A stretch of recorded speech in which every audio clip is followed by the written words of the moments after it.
Thank you for purchasing a Red Paddle Co board. A massive welcome from all of us at Red Headquarters to your community. We're super excited to have you on board. My name's Alex, and I'm going to take some time to look at how you can unbox your new board and get set up ready to hit the water. Now, the first thing that I'm going to do is open up this box and get the package out so we can take a look at what's inside.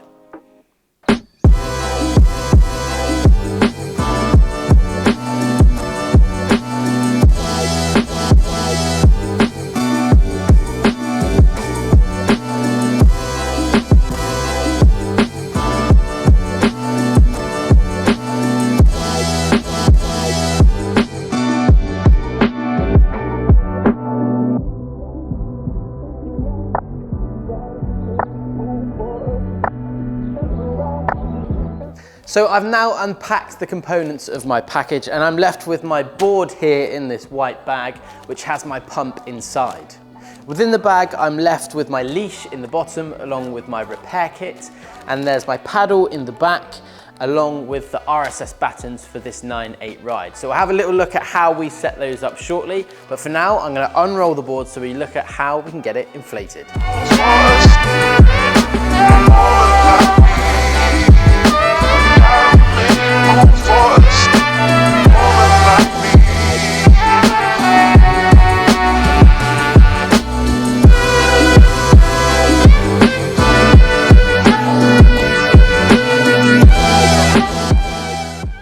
Now that I've taken the pump out of my board, I'm left with my board ready to be inflated, and you should be left with some packaging.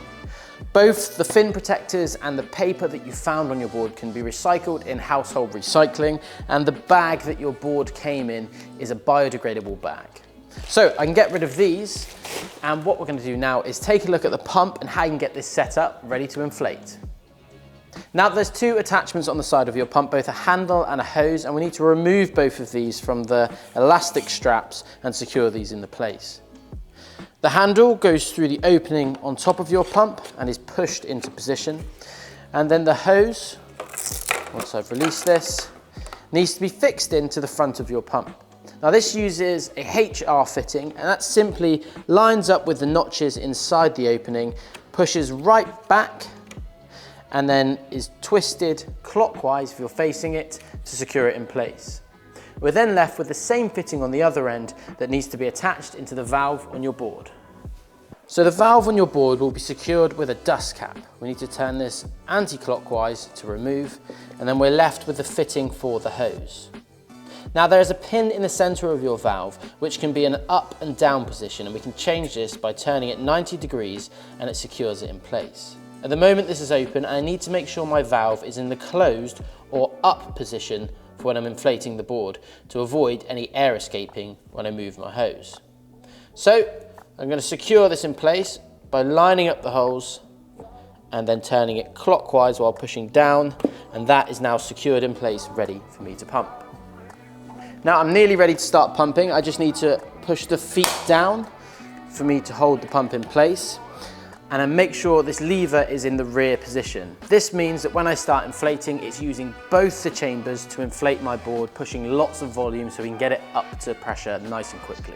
Now that my pump is set up, I can start. Now I'm going to start by using the lever and pulling it all the way to the top and pushing it all the way down, being sure to use the full length of the pistons moving from top to bottom. As this board uses our RSS battens, I'm going to pump to 1 psi, and then we're going to take a look at how we can insert them.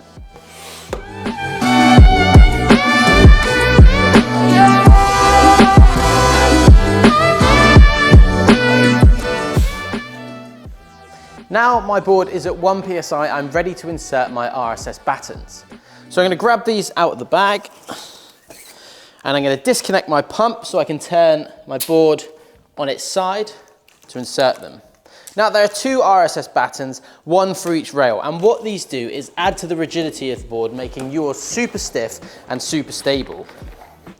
So the batten pocket works from front to back. I'm going to take the end of the batten without the tag and pop this into the opening and then feed this in. The easiest way to do this is to secure one hand on the end of the pocket and then keeping your other hand nice and close, feed it in short, sharp motions until the baton is fully inserted all the way into the pocket. When your board is brand new, the baton pockets can be a little bit stiff, so you may need to straddle the board and face towards the rear whilst inserting the batons to make it a little bit easier. You can also wet the batons with some water to make them a little bit more lubricated, make it that little bit easier to insert them.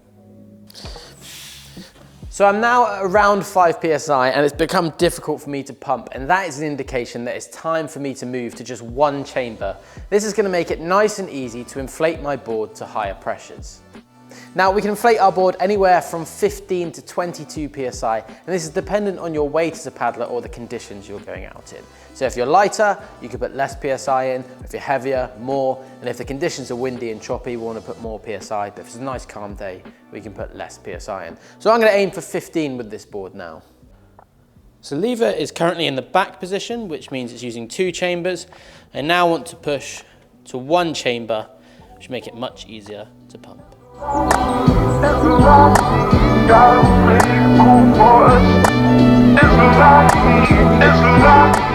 So the last green section on your gauge indicates the minimum and maximum pressure that you'll need to put into your board, and I've added 15 into this one now.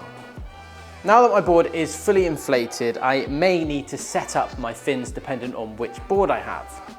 Now this is our 9/8 ride and it comes with our eye fins, and these are permanently on the board, so I don't need to worry about setting these up. And the great thing about this is they bend and flex, and I'm good to go once I've inflated the board. If you have a Voyager or a Sport, these use a US fin box. If you use our Compact, they use our click fin system. We're going to have a quick look at how we go about setting these up. So if you have a Sport or a Voyager board, they're going to use a US fin box. Now the Voyagers take 2 8-inch touring fins into 2 separate fin boxes, and this is our Sport, which uses an individual 9-inch touring fin. All that means is you need to secure your fin using this fin bolt that you'll find at the end. Now the first thing to do is unscrew the lug from the base plate so I can pop the base plate into my fin box. And then I'm going to drop this base plate into the opening in the center of the fin box. What I'm then going to do is slide this base plate down to the front of the fin box so it's ready in position to secure my fin. Now at the back of the fin you'll find a guiding nodule, and this needs to drop down into that hole and move into the runner so you can slide the fin to the back of the box. So it's important to make sure your fin is the right way round, and it needs to be sweeping towards the back of your board, which is going to help you track and glide much easier. So I can now push my fin down, and I'm going to take the lug and then screw it back into that base plate that's secured in the fin box. So I'm going to screw it all the way up so it's nice and tight and my fin is secured in place. So I've secured my fin, that's now ready to go. I'm ready to hit the water if I'm riding a Sport. Now the next fin system is our click fin, and you'll find these on any of our Compact boards, and there's 2 click fins. To insert these, what you need to do is pop the fin in with the guiding nodules into the grooves. So initially it needs to go down, so I'm going to push this down, and then I need to push it back, and that's going to click it into place, making it secure. Now as a secondary securing device, there is a pin that needs to go through the opening in the back of the board. So I'm going to pop that through there. And then at the front of the board there is a grub screw that I'm going to use my fin key that you'll find in your service kit to tighten up so it's secured in place. I can then do this with my other fin, and then I'm ready to hit the water. Now that my board is inflated and my fins are assembled, it's time to attach my leash to my board. Now most packages come with an ankle leash as standard, but it's important you make sure you have the right leash for hitting the water with. The ankle leash is appropriate for still water or heading out into the sea.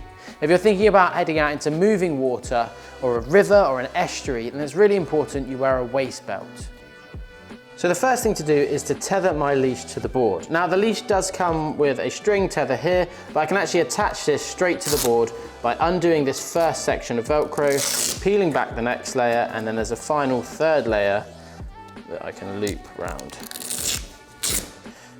I'll remove this thread because I'm not going to use this. And what I'm going to do is feed this into this D-ring and ensure that it's secured in place, the back webbing part here. I can now reapply the Velcro, so the first layer, second layer, and then finally the third layer, and my leash is secured in place now. Now to secure the leash around my ankle, I'm going to apply the cuff, making sure it's firmly in place. I can then tension the Velcro, making sure it's nice and secure and not moving anywhere. It's always useful to have the leash at the rear of your foot so you don't get tangled while paddling. Now that my board is fully inflated, my fins are assembled and the leash is in place, I just need to get my engine sorted. And that is the paddle. So if you have a 3-piece paddle, you'll find it secured in its allocated place in the back of the bag. So I'm going to get this out by undoing the Velcro and sliding out. And as the name says, it is literally in 3 pieces. So the first thing I'm going to do is connect the bottom section, so this is the blade section, to the middle shaft section. Now these pieces are tethered together, so I'm going to pop it in place and I'm going to press the push pin on the lower half in to allow it to slide in. And then I should hear it click into place. Now I just need to secure the lower cam lock. Now when you first secure this, you may find that you need to adjust the cam lock so it's in the correct position, and also adjust the screw using a crosshead screwdriver to make sure there is enough tension through the gate to secure it, but it's not too loose. So I've now assembled the lower section to the middle section, and I just need to insert the top section. To do this, I need to undo the top gate. So I'm going to undo that, and then insert, lining up the groove, the anti-twist groove. I'm going to slide it down, and then I can close the gate. Again, making sure there's enough tension through it. If I need to add some, I can use a crosshead screwdriver to do so. Now, before I hit the water, it's important to make sure the paddle is the right height for me. And I can do that by simply just putting my arm above my head, nice and relaxed, and I should land on top of the handle. So for this one, I'm going to increase the height a little bit. So I undo the gate, slide it up, and then close it. And then I'm happy with that height for me. Ultimately, the paddle should feel comfortable for you. You should have around this height. Alternative option is to do a loose shaka on top of your head, and that should line up with the top of the handle. And you can take note of the number that your top section is at for when you go back to hit the water. So there we have it. We have inflated our board, assembled our paddle, attached our leash and fins, and we're pretty much ready to hit the water. The last and one of the most important things to do is make sure we're clued up with all the relevant safety information that we need to go out in the water with. Now the first one is making sure that you have a secondary flotation device. That can be anything from a buoyancy aid or life vest to a PFD that we have available on our website, and you can find that by scrolling down to the bottom of this page, and we have them available directly to purchase. It's a discreet safety belt that if you do get into trouble, you can pop over your head and inflate, and it's really important you have that. On top of this, it's really key to make sure that you are clued up about everything you need to know about getting on the water safely. And you can do exactly that by clicking on the link below about our PLOT acronym that helps you get out on the water safely.